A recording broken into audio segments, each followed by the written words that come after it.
araw mga bata! Isang bagong aralin na naman ang ating tatalakayin ngayon. Handa na ba kayo? Tara at magsimula na tayo dahil kay teacher, matututo ka rin.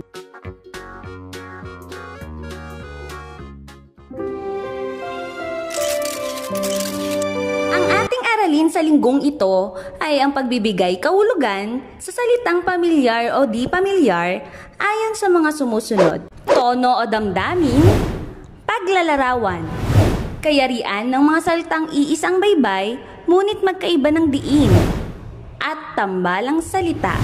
At ang pinakamahalagang kasanayang pampagkatuto ay naibibigay ang kahulugan ng mga salitang pamilyar o di pamilyar sa pamamagitan ng tono o damdamin, paglalarawan, kayarian ng mga salitang iisang baybay, ngunit magkaibang diin, at tambalang salita. Pamilyar ba kayo sa mga sumusunod na salita? Tono, pakiramdam, paglalarawan, tambalang salita, baybay, at diin. Ano nga ba ang ibig sabihin ng mga ito? Paano nakatutulong ang mga salitang ito sa pagpapalawak ng ating talasalitaan? Halina at ating alamin paano sila nauugnay sa pagpapayaman ng ating talasalitaan.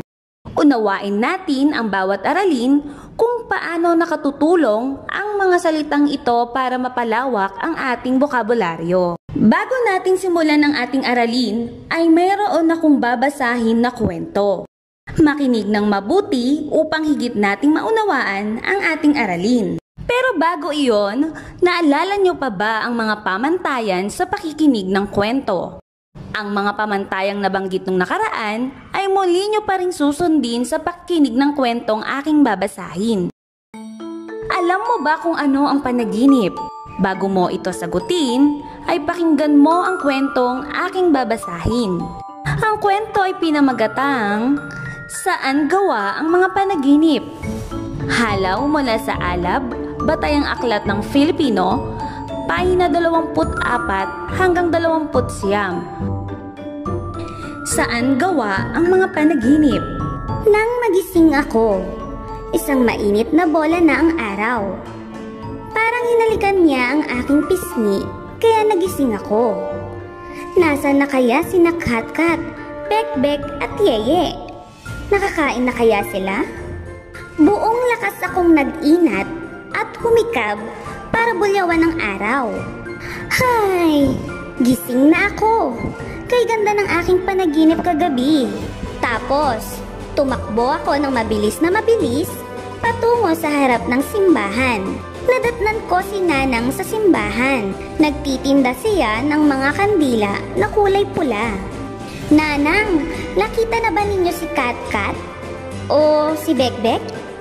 O si Yeye? Hay nako, wala pa akong nakikita sa kanila. Ikaw pa lang. Sagot ni Nanang. Oh, ito ang isang kandila. Sindihan at itulos mo sa harap ng poon. Tapos, ibulong mo sa kanya ang gusto mong makuha at mangyari ngayong araw. Utos sa akin ni Nanang. Tuwing makikita ko ni Nanang sa umaga, binibigyan niya ako ng pulang kandila. Dalawa lang naman ang lagi kong ibinubulong sa poon pagkatapos kong sindihan at itulos ang kandila. Ang makakain at makapaglaro kasama sina Katkat, Bekbek at Yeye. Ayos na yon sa akin. Pero napansin ko, basta sa umagang binigyan ako ni Nanang ng kandila, hindi nangyayari ang bulong ko sa poon. Gusto kaya ng poon ang pulang kandila ni Nanang? Nakita ko na ang aking mga kaibigan sa harap ng isang pansitan. Badet, nasan ka ba kagabi? Tanong agad ni Yeye. Nagpunta kami sa Luneta at tiningnan namin ang isang mamang may bitbit na aklat. Dagdag ni Bekbek. Parang sa aming tatlo ang buong Luneta. Parang abot na hanggang buwan ng aming iyawan. Dagdag pa ni Bekbek. Nakatulog kasi ako agad. Di ko naman gustong matulog pero nakatulog ako eh.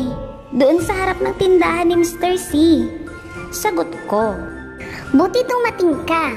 Kani-kanina pa kami rito. Wala pa rin naaawang magbigay ng tirang pansit sa amin. Parang mas matagal tayong maghihintay ngayon. Sabi ni Bekbek. Parang lahat ng pumupunta ngayon sa pansitan ay gutom na gutom. Parang lahat sila may ganang kumain. Napansin ni Katkat. Sabi sa akin ni Mama, kapag mayaman daw, konti-konti lang kumain, patikim-tikim lang. Kwento ni Bekbek. Siguro mahihirap lahat ang mga kumakain ngayon, kaya di sila nagtitira. Gutom na gutom din sila tulad natin. Sagot ni Yeye. Pero maya-maya pa, lumabas na si Ateng na nagtatrabaho sa pansitan.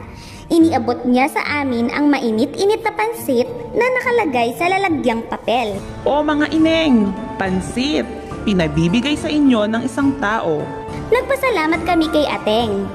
Matagal na naming naririnig kay Ateng ang isang maawaing taong iyon na walang pangalan. Sino kaya siya? Pagkatapos naming pagsaluhan ang masarap na pansit, sunod naming pinuntahan si Mang Kukot na nagtitinda ng tukneneng at palamig.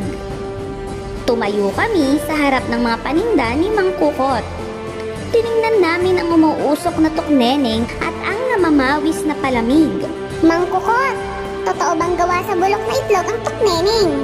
Tanong agad ni Yeye. Tinunggo namin ng mahina si Yeye. Araw-araw mo nalang tinatanong yan. Pero lagi ka rin naman kumakain ng mga tinda kong tukneneng. Sagot ni Mang Kukot. Ang tanong ko sa inyo, lasang bulok ba ang mga tukneneng ko? Hindi po! Malakas na sagot naming apat. Naglagay ng 4 na tukneneng si Mang Kukot sa isang plastic para sa aming 4. Naglagay rin siya ng palamig sa 4 na baso. Para sa 4 na makukulit na Maria, bigay ng isang taong naaawa sa inyo.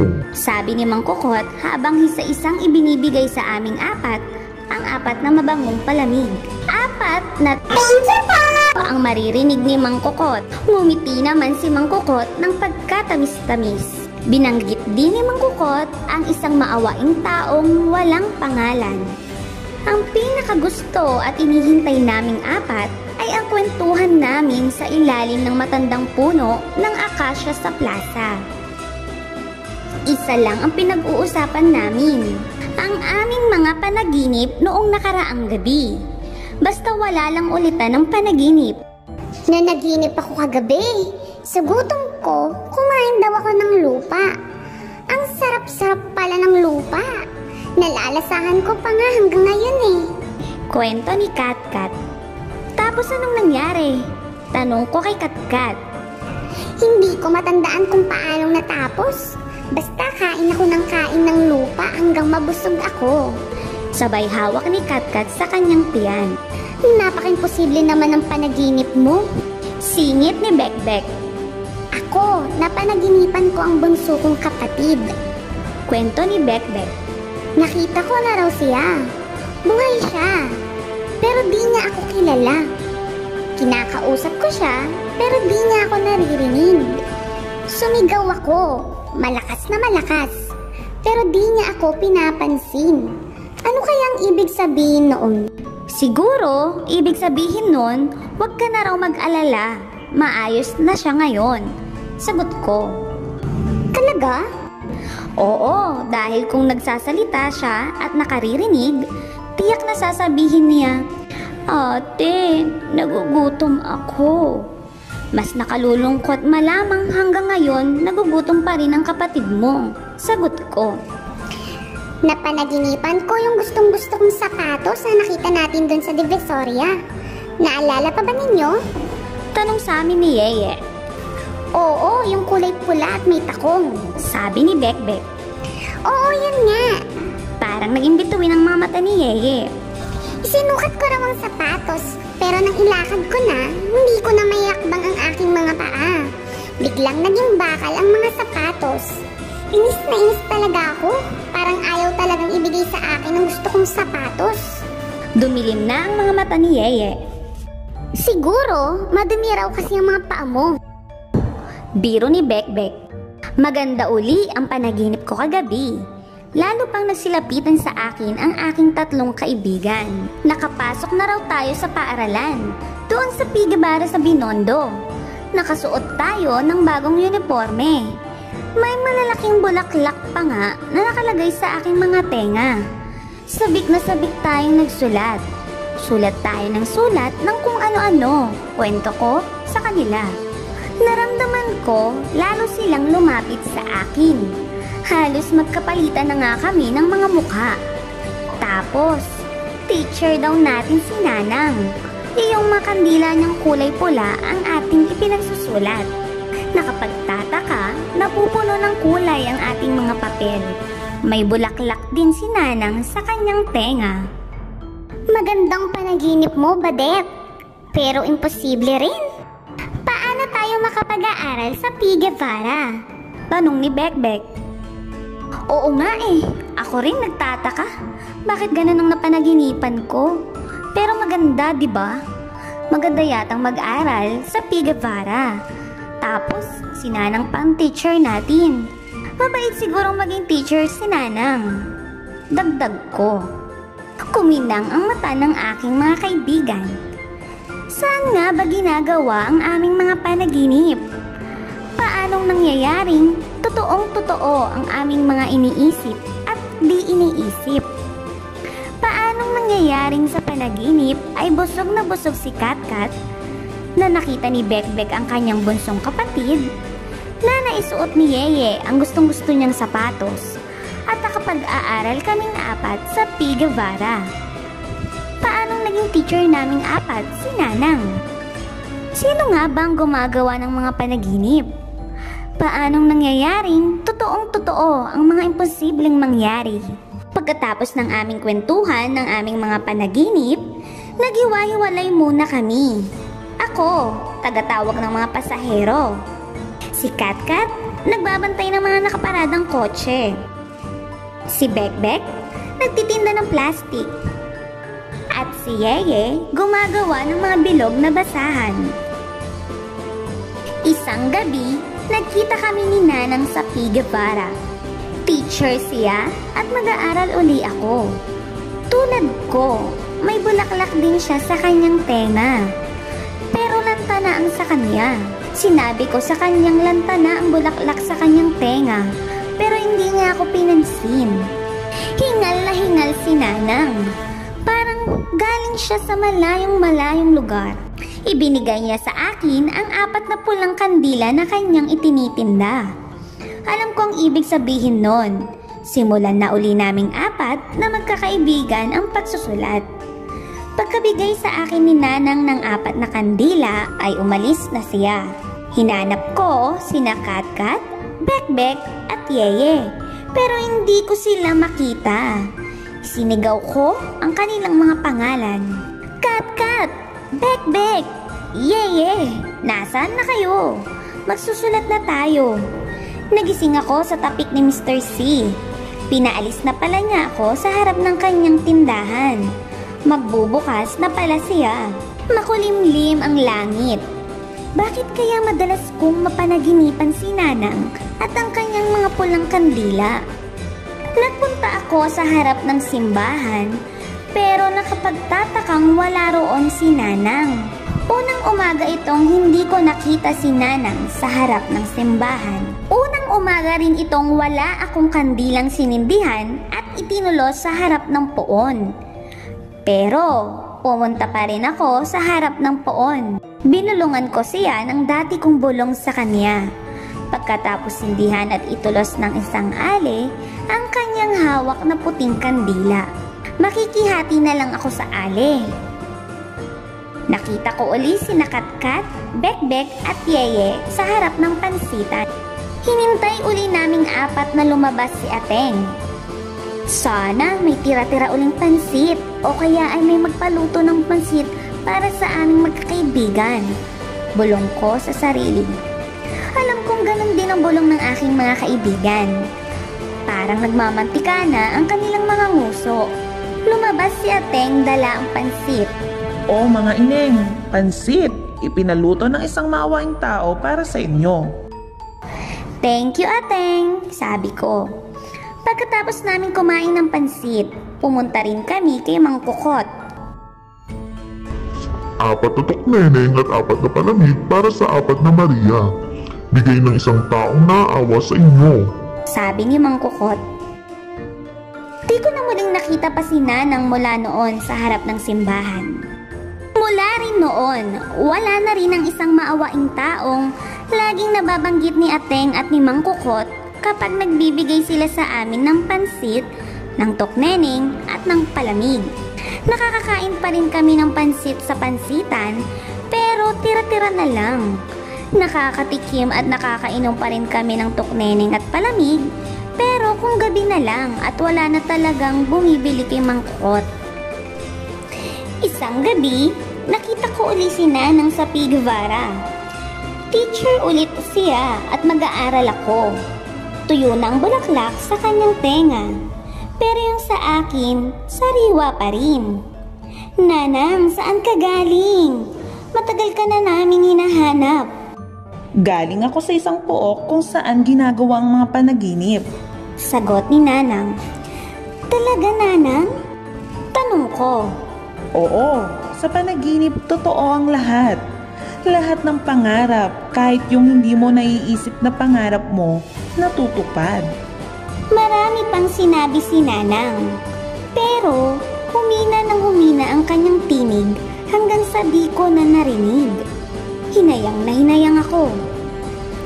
Nagising ako sa mainit na tama ng sikat ng araw sa aking pisngi. Pumunta ako sa simbahan. Tumapat ako sa poon. Pagkatapos kong ibulong sa poon ang gusto kong mangyari sa araw na iyon, napansin ko ang isang pulang kandilang nakasindi. Bigla akong kinabahan. Si Nanang ang may tinda ng kandilang ito. Mabilis akong lumabas ng simbahan. Lumingalinga, hinanap ko ang isang matandang babae na nagbibigay sa akin ng pulang kandila tuwing umaga. Ang teacher ko sa P. Guevara sa aking panaginip. May tumapik sa aking likod at nakita ko si Nanang. Mahigpit akong napayakap sa kanya.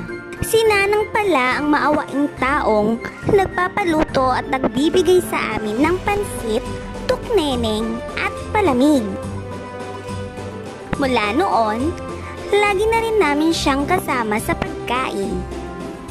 Tumulong na rin kaming apat na magkakaibigan sa paggawa at pagtitinda ng mga pulang kandila. Tuwing hapon, sa ilalim ng matandang puno sa plaza, kasama na namin si Nanang. Pagkatapos naming magkwento ng aming mga panaginip ng nagdaang gabi, si Nanang ang pinakahuli. Ikinuwento niya ang isang pook kung saan ang lahat ay totoo at ang mga pangarap ay isa-isang natutupad at aming nararanasan. Ngayon, pagkatapos mong mapakinggan ng kwento, ano nga ba ang panaginip? Sa tingin mo, saan nga ba gawa ang mga panaginip? Maaari mong ilagay ang iyong kasagutan sa pamamagitan ng pag-comment sa videong ito.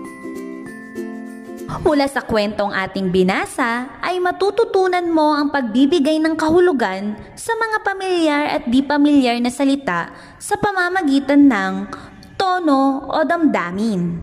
Maaaring matukoy ang kahulugan ng mga salita sa pamamagitan ng tono o damdamin. Kung minsan, naiiba ang kahulugan. Depende sa damdamin ng pagpapahayag nito. Narito ang isang laro na tatawagin nating tono ko, damdamin mo. Ibibigay mo ang kahulugan ng bawat salitang may salungguhit sa pahayag. Bigkasin mo ito ng may damdamin o wastong tono. Bilang isa. Dalawa lamang ang lagi kong ibinubulong sa poon. Ang makakain at makapaglaro kasama ang aking mga kaibigan. Ngunit isang araw, hinanap ko sina Katkat, Bekbek at Yeye, pero hindi ko sila makita. Hiniyaw ko ang kanilang mga pangalan. Katkat, Bekbek, Yeye, nasaan na kayo? Maglalaro na tayo. Ano ang kahulugan ng salitang hiniyaw sa pahayag na ito?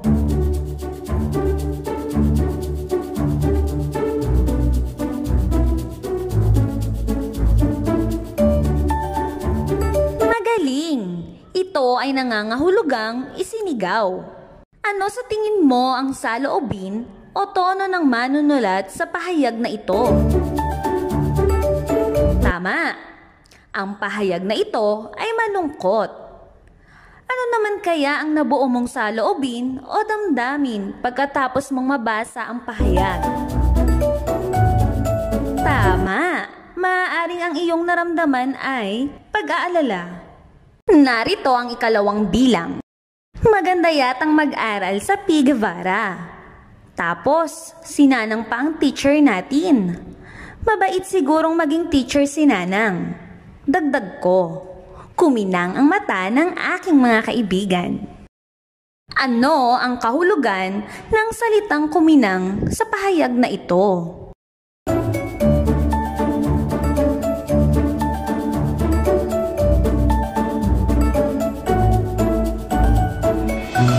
Magaling! Ang salitang kuminang sa pangungusap ay nangangahulugang lumiwanag. Kung gayon, ano ang tono ng pahayag? Mahusay! Ito ay masaya. Ano naman ang nabuo mong damdamin pagkatapos mong mabasa ang pahayag?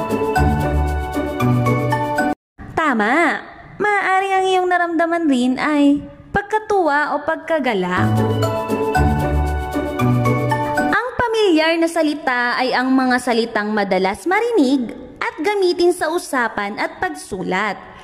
Gaya ng paaralan, ate, kuya, mama, papa, halaman, pagkain, pera, upuan, at iba pa. Ang di pamilyar na salita ay mga salitang bago sa pandinig at hindi karaniwan at kadalasang ginagamit sa pang-araw-araw na komunikasyon o pakikipag-usap pati na rin sa pagsulat. Ang tono ay tumutukoy sa saloobin ng manunulat, autor, sa paksang kanyang tinatalakay. Ito ay maaaring masaya, malungkot, seryoso, mapagbiro, mapangutya, nanghihinayang, o nagmamakaawa. Samantalang, ang damdamin ay tumutukoy sa kung ano ang naging saloobin ng mambabasa sa binasang teksto.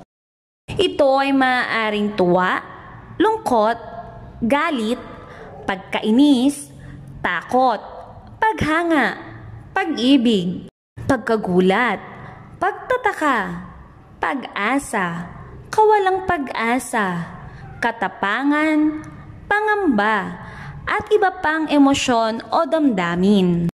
Ngayon ay dumako tayo sa pangalawang laro at tatawagin natin tong letra ko, ayusin mo. Aalamin mo ang kahulugan ng mga pamilyar at di pamilyar na salita na may salungguhit sa pangungusap sa pamamagitan ng pag-aayos ng mga letra na nasa kahon. Para sa unang bilang, nadatnan ko si Nanang sa simbahan. Ano ang kahulugan ng salitang nadatnan?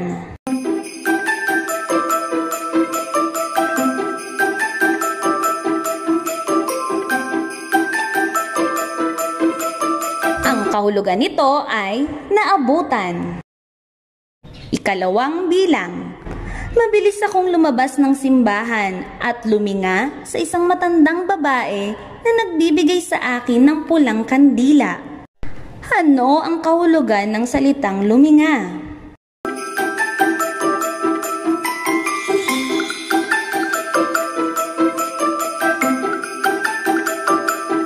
Ang kahulugan nito ay tumingin. At huling bilang. Makulimlim ang langit. Tila mamaya ay babagsak na ang ulan. Ano ang kahulugan ng salitang makulimlim?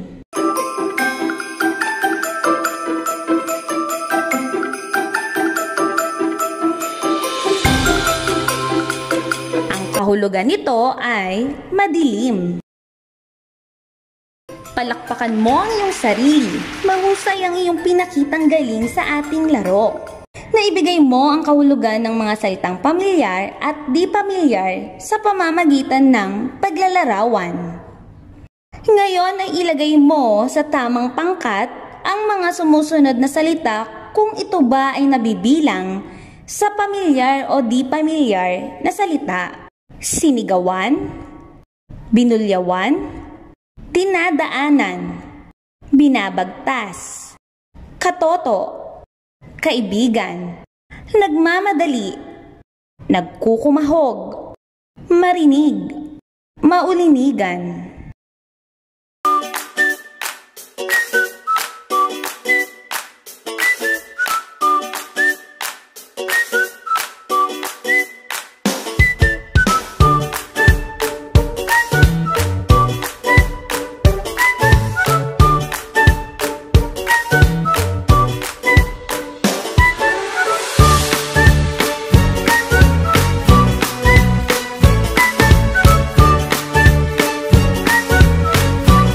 Narito ang tamang kasagutan.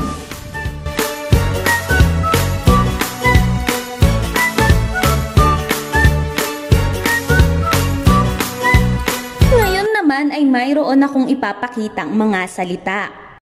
Puno, puno, puno, puno.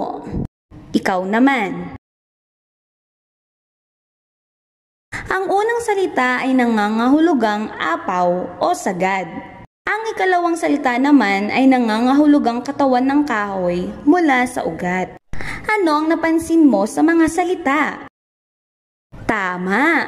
Parehas sila ng baybay o spelling, ngunit magkaiba ang kanilang ibig sabihin.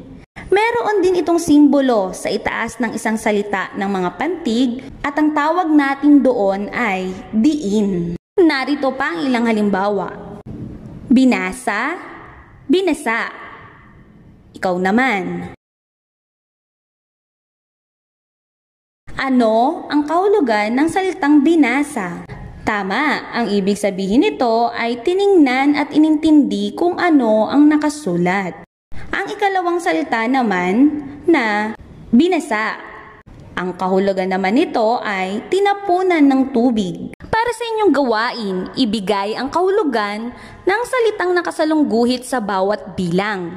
Bigkasin at basahin muna ito ng mabuti. Piliin ang mga sagot sa kahon. Isulat lamang ang letra sa inyong kwaderno. Bilang 1. Sawa na kami sa pagkain ng bayabas at santol nang umuwi kami ng Bicol.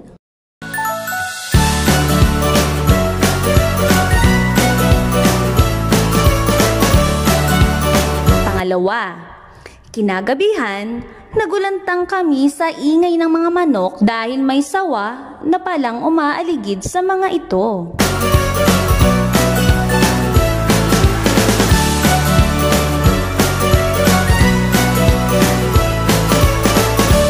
Pangatlo, baka abutin tayo ng ulan kapag hindi tayo magmadali.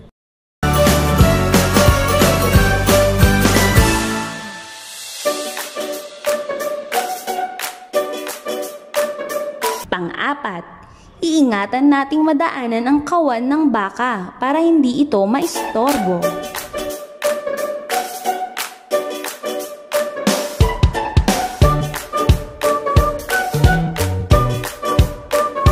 Si Ana ay namumukod tangi dahil sa kanyang mapupulang mga labi.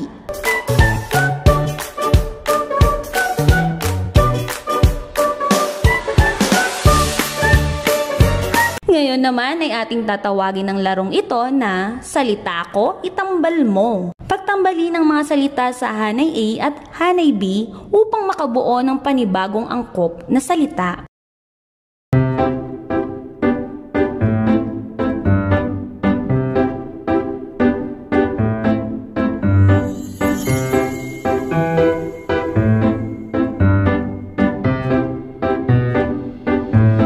Kapit bisig, pagtutulungan. Kutis labanos, maputi at makinis. Balat sibuyas, maramdamin. Anak pawis, taong dukha o mahirap. Matang lawin, matalas ang paningin, mahusay. Ang tambalang salita ay dalawang magkaibang salita na pinagtambal upang makabuo ng panibagong salita. May mga tambalang salita na taglay ang kahulugan ng bawat salita. Halimbawa, agaw pansin, madaling makakuha ng pansin o atensyon, o agaw eksena. Tubig tabang, tubig na nanggagaling sa mga ilog, lawa at iba pang maliliit na bahagi ng tubig. Balik-aral, muling pag-aaral sa dating aralin. Mayroon ding tambalang salita na nawawala ang kahulugan ng mga salitang pinagtambal at sa halip ay nagkakaroon ng ibang kahulugan. Narito ang halimbawa: dugong bughaw, mayaman. Sirang plaka, paulit-ulit sa sinasabi.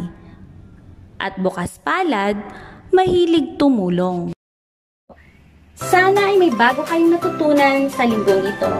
Hanggang sa muli, paalam!